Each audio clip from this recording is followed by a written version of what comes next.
190 million pound मेरे ख्याल में बहुत बड़े करप्शन का केस है। लेकिन करप्शन का केस खाली इमरान खान के ऊपर तो बनता ही नहीं है। वो आपको मलिक रियाज को पकड़ना पड़ेगा, आपको पिछली इस्टेब्लिशमेंट के लोगों को पकड़ना पड़ेगा, आपको उन सुप्रीम कोर्ट के जजों से पूछना पड़ेगा जिन्होंने वो पैसा कबूल किया, स्टेट बैंक से पूछना पड़ेगा पैसा कहाँ से आया और किधर दे दिया।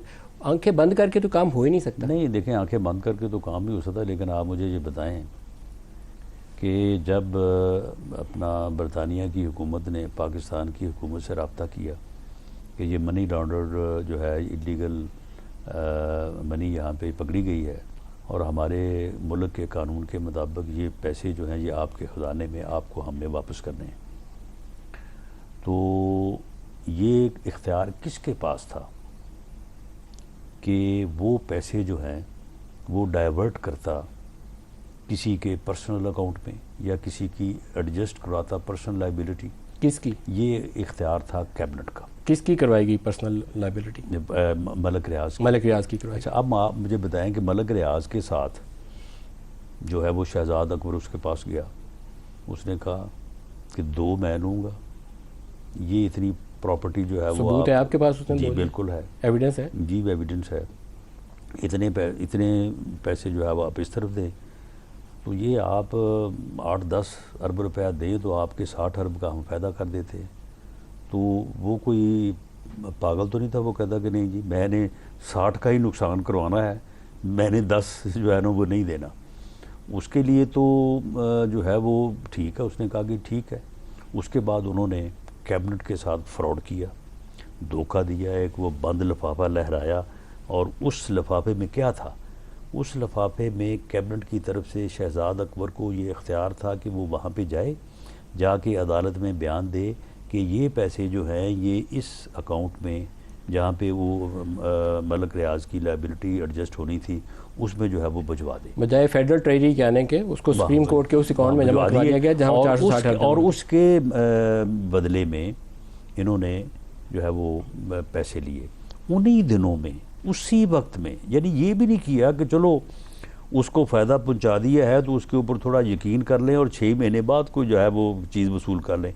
उन्हीं दिनों में 458 कनाल जगह जो है वो रजिस्ट्री हुई है सुहावा में, उनके ऊपर उन्हीं दिनों में जो है वो यूनिवर्सिटी जो है वो बनाई गई है और उन्होंने बना के दी है। ये कम अज़ कम जो है ये 5 से 6 अरब रुपए की सर इमरान के सेक्शन प्लस कंस्ट्रक्शन प्रॉपर्टी है। मैं इमरान उन्हीं दिनों में 240 कनाल फरा गोगी के नाम जो है वो बनी गाला में। सर मैं इमरान की इलेक्शन को बिल्कुल डिफेंड नहीं करता। मेरा सवाल तो यह है कि सुप्रीम कोर्ट ने जब वो वसूल कर लिया 190 मिलियन पाउंड, तो आपको उस मॉनिटरिंग बैंक से जाके सवाल नहीं पूछना चाहिए कि आपने ये कैसे वसूल कर लिया? एनसीए से आया हुआ पैसा जो प्रोसीड्स ऑफ क्राइम है, पाकिस्तानियों का पैसा है। बिल्कुल उनको ये चाहिए था कि वो ये पैसा जो आप पूछेंगे उनसे? देखें ये अब इंक्वायरी में जब ये बात जाएगी तो पूछा जाएगा, क्यों नहीं पूछा जाएगा? ये नैब को तो उसके बगैर इंक्वायरी को मुकम्मल नहीं कर सकती, मलिक रियाज के बगैर, सुप्रीम कोर्ट के उस बेंच के बगैर। नहीं देखिए, इसमें सबसे बुनियादी मेन किरदार है वज़ीर आज़म का। उसके बाद कैबिनेट को धोखे में रखा गया और जिस तरह से इजाज़त दी गई जो उस वक्त का पता है। उसके बाद जो है वो फिर बाकी सारे किरदार आते हैं और दर्जा बदर्जा सबको जो है वो जवाब देना पड़ेगा। सर बाकियों से आप आंखें नहीं बंद कर सकते। मेरे अकाउंट में आप 19 मिलियन डॉलर डलवा दें, 190 मिलियन पाउंड डलवा दें, तो मैं कहूँ मुझे तो पता ही नहीं है, तो मुझे तो जवाब देना पड़ेगा 190 मिलियन पाउंड कहाँ से है? ऐसा नहीं हो सकता, बिल्कुल। 460 अरब की जब डील हुई थी सुप्रीम कोर्ट में, मेरा ख्याल है जस्टिस साकिब निसार थे परहैप्स उस बेंच को, अगर मैं मिस्टेक नहीं कर रहा। जी उस वक्त वो चीफ जस्टिस थे और बाद में उन्होंने एक मॉनिटरिंग बेंच बनाया था। वो बाद में मॉनिटर करता रहा।